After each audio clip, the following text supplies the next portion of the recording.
Pada prinsipnya, setiap ibadah yang harus dilakukan umat Islam memberikan manfaat.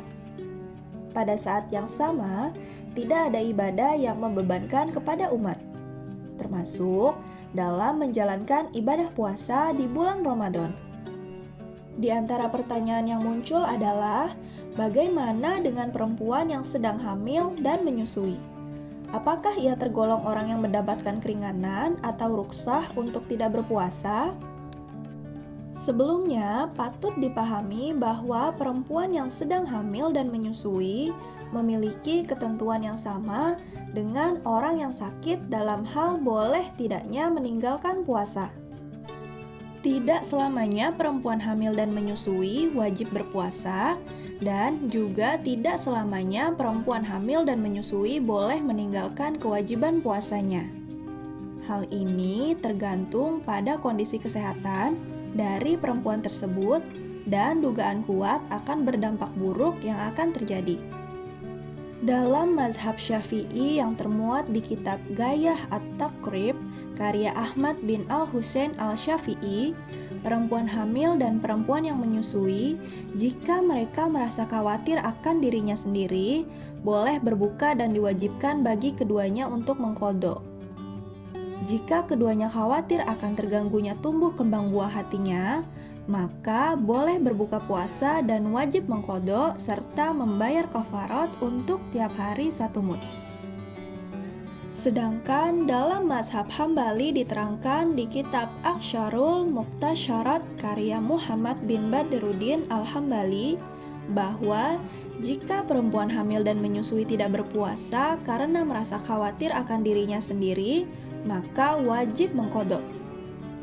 Jika kekhawatirannya itu disertai juga dengan keadaan tumbuh kembang anaknya, maka selain mengqadha, orang yang memberi nafkah anak itu wajib memberi makan kepada orang miskin. Berbeda dengan mazhab Syafi'i dan Maliki, fatwa tarjih menegaskan bahwa perempuan hamil dan menyusui, jika meninggalkan puasa di bulan Ramadan, maka wajib hukumnya membayar fidyah.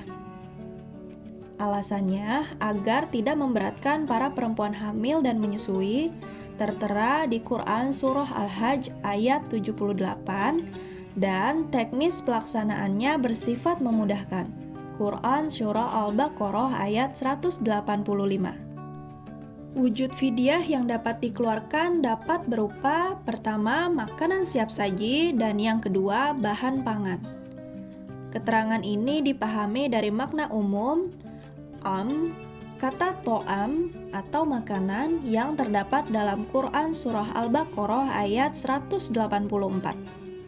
Dalam beberapa hadis, kata to'am ini memang menunjukkan makna ganda, yaitu makanan siap santap dan bahan pangan. Sehingga menunaikan fidyah dapat berupa nasi kotak atau gandum, beras, dan lain-lain. Sementara fidyah dengan uang tunai terdapat perbedaan di antara para ulama. Lembaga Fatwa Arab Saudi tidak memperkenankan fidyah dengan uang tunai. Sementara dari Lembaga Fatwa Al-Azhar dan Komisi Fatwa Kuwait membolehkan fidyah uang tunai sebagai pengganti makanan siap santap dan bahan pangan.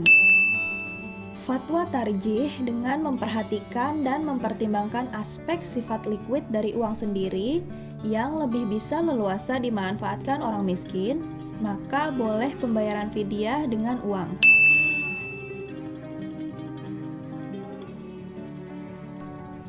Adapun ukuran fidyah adalah setengah syok kurma, gandum, atau beras sebagaimana yang biasa dimakan oleh keluarganya.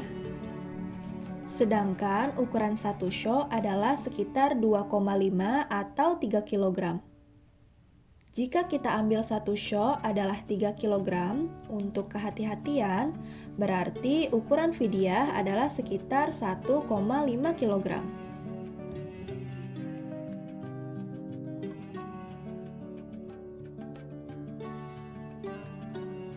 Memberi makanan pokok kepada orang miskin, misalnya memiliki utang puasa selama 7 hari, maka caranya adalah 7 orang miskin masing-masing diberi 1,5 kg beras. Membuat suatu hidangan makanan seukuran fidyah yang menjadi tanggungannya. Setelah itu, orang-orang miskin diundang dan diberi makan hingga kenyang. Misalnya, memiliki 10 hari utang puasa, maka caranya adalah 10 orang miskin diundang dan diberi makanan hingga kenyang. Bahkan lebih bagus lagi jika ditambahkan daging dan lain-lain.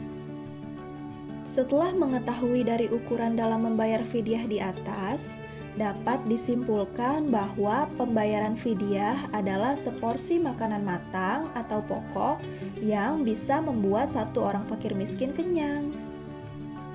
Namun, bagaimana jika tidak dapat memberikan makanan pokok atau membuatkan makanan matang? Bisakah membayarnya dengan uang? Menurut pendapat beberapa ulama, memperbolehkan untuk membayar fidyah dengan uang. Hal tersebut juga sudah tertera dalam keputusan SK Ketua Basnas nomor 10 tahun 2022 yang dimana nilai pembayaran fidyah dengan uang adalah sebesar Rp50.000 untuk satu orang fakir miskin di wilayah DKI Jakarta dan sekitarnya.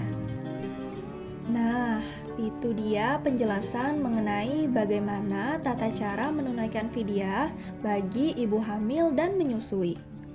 Hutang kepada manusia saja wajib dibayar, begitu pula hutang kepada Allah. Semoga kita semua dimudahkan untuk membayar hutang-hutang yang belum terselesaikan, baik kepada manusia maupun kepada Allah Subhanahu wa Ta'ala. Amin ya Robbal Alamin. Sekian video dari Muslimah Times. Jangan lupa like, subscribe, dan share video ini agar kita bisa saling berbagi manfaat ya. See you di video Muslimah Times selanjutnya. Wassalamualaikum.